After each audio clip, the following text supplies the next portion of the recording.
Hello everybody and welcome to Amphlett Reviews, back with another Japanese deep dive and just kind of exploring a little bit of my collection, diving into some kind of very unique Japanese films.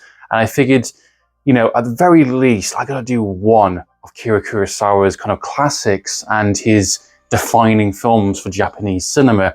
I've talked a lot about Hong Kong movies on this channel, and bullet points in terms of ground movies that kind of let a spark of other movies.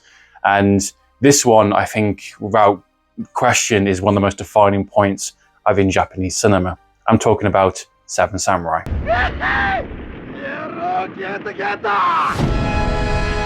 This film was released in 1954 and definitely is one of his most kind of landmark movies, definitely one of his defining points of his entire career, and really put him on the map in terms of a box office draw, but also culturally, 70 years, I would say, going later to this film is still relevant. It still feels fresh.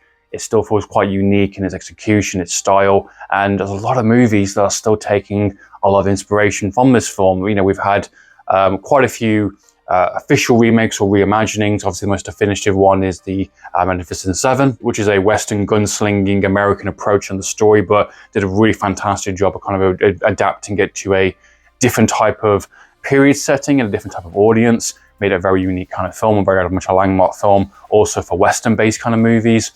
We've had the most recent adaptation within Zack Snyder's Rebel Moon, which, I'll leave that to your opinion with. The recent bounty hunter movies watched, the second entry called The Fort of Death is basically a contained 90-minute, version of that same idea, essentially, with characters coming into a village to kind of save them, but with a lot more machine guns and a lot more death and just basically a lot more kind of, carnage compared to what the original is. And then obviously we've had the Hong Kong version with Troy Hawk's, 7 kind of swords, which I haven't seen, but I've heard mixed opinions of. So a lot of influence, a lot of different reimaginings and different interpretations, or, straight up plagiarism, I say, a lot of this kind of idea, this core idea that makes Seven Samurai, this concept of 7 samurai that have no real stake in this, that are being employed essentially by, basically a village, farmers, people that are in serious kind of dire need of help through bandits that are terrorizing them,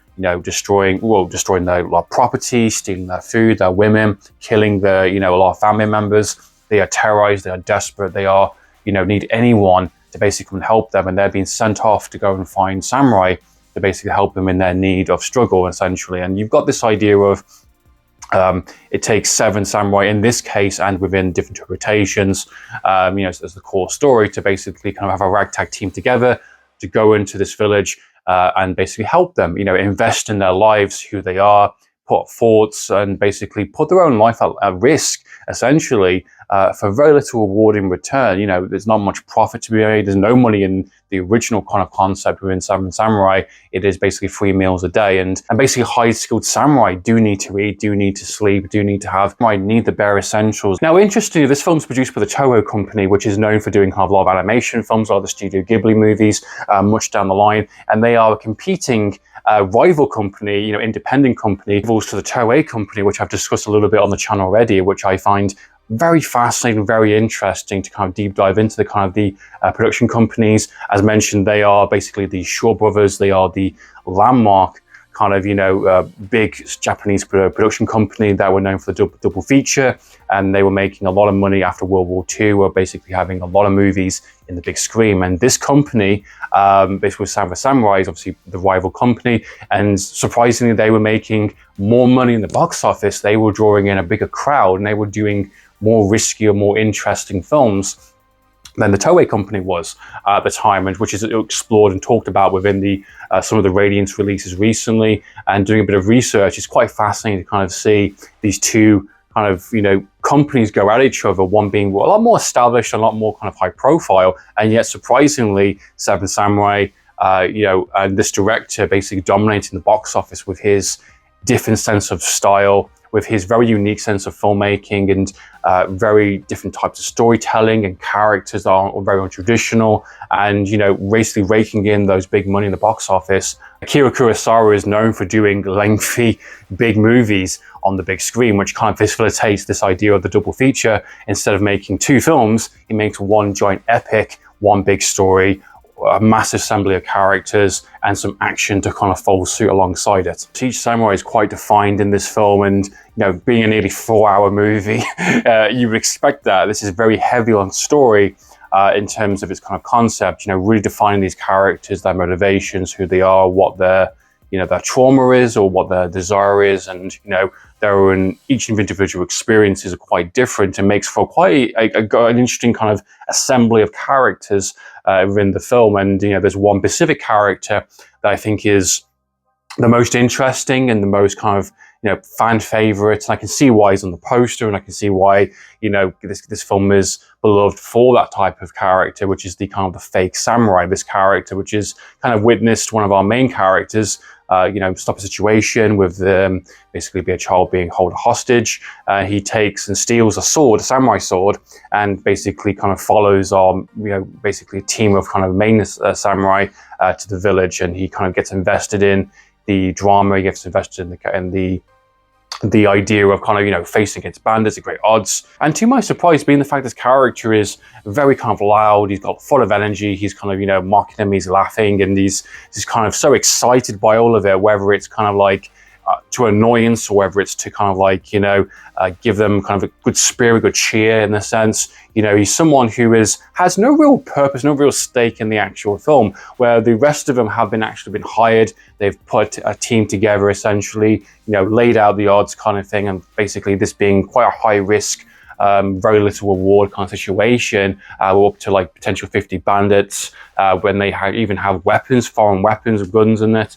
And just, I don't know why they're terrorizing this village for some reason. Not too sure why, but this fact that this character is so insistent on joining them and following them, and he gets really kind of finds it really personal. Everything in this film is very personal to him, and he has a really fantastic monologue about 2 hours into the film, which I think is really fantastic. You find out more about this character, why he's here, why he's doing what he's doing, and he must have picked up some skill sets along the way, because he ends up being quite an effective fighter, with the sword, with the spear, in terms of tactics as well, kind of, planning out, building up the morale with the fellow farmers who were basically kind of, spearing kind of, bamboo sticks. Despite what you think of the runtime being nearly 4 hours, this film is really well paced. It really delivers the story and the character development and unique kind of settings and kind of little mini sub-stories that kind of build up the film as it goes along. So get your investment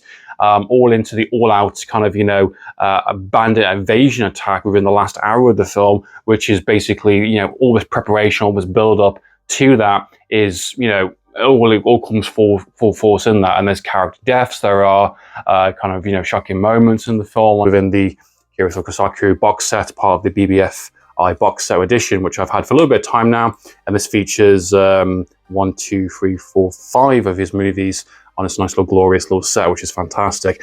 Funny enough as well, while doing this video, Seven Samurai is also getting a 4K release very, very soon. There was a trailer on YouTube right now, so there is an official 4K edition coming up very soon for Seven Samurai.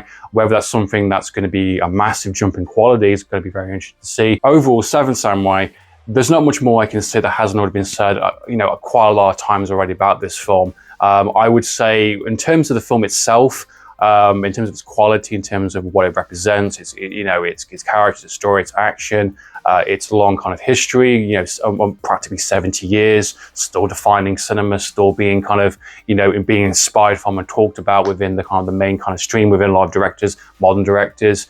I think the film itself is excellent. I think it's a really excellent film. Do I think it's a 5-star, masterpiece, this holy grail movie, you have to watch, or, ever? I think it's definitely something you need to watch, and definitely something you need to kind of understand and appreciate and have a blueprint for. However, if you go into this film and be thinking, I'm underwhelmed by this film, I feel the pressure and the strain of kind of, talking nothing but positive about this film, then do not worry, because the film is not perfect. I do think there is some flaws in this film. I do think with a lot of his directed-based movies, there is a lot of excess.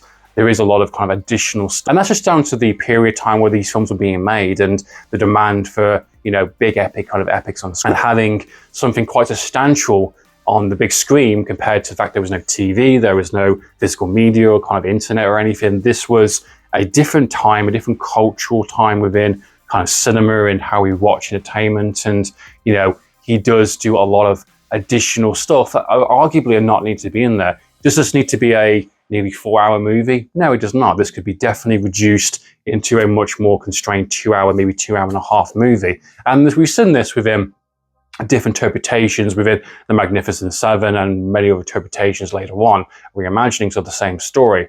You know, you can do this story a lot more defined, a lot more kind of smaller. However, saying that, what makes this film goddamn good and what makes this film very unique is that it was made in the 1950s. It was, you know, a time where this type of filmmaking shouldn't really be, the level of quality shouldn't really be there. You know, the editing, the scoring, the performances, how he frames shots, how he gets the right location, how he kind of presents these characters and portrays the story, and it is extremely well crafted and executed from start to finish. You know, is it the best film ever made?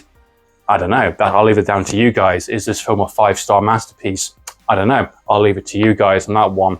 But I do enjoy this film. I do appreciate it. I do love this film for what it had to offer. So what are your thoughts and opinions on Seven Samurai? What are your thoughts on the reimaginings and remakes? What is your favorites of them? Are they better than this one? Do you think this film still holds up? Do you think this film is a flawless masterpiece from start to finish? Would love to know your thoughts and opinions, guys. Please comment down below. In the meantime, guys, I have a few reviews. Signing out.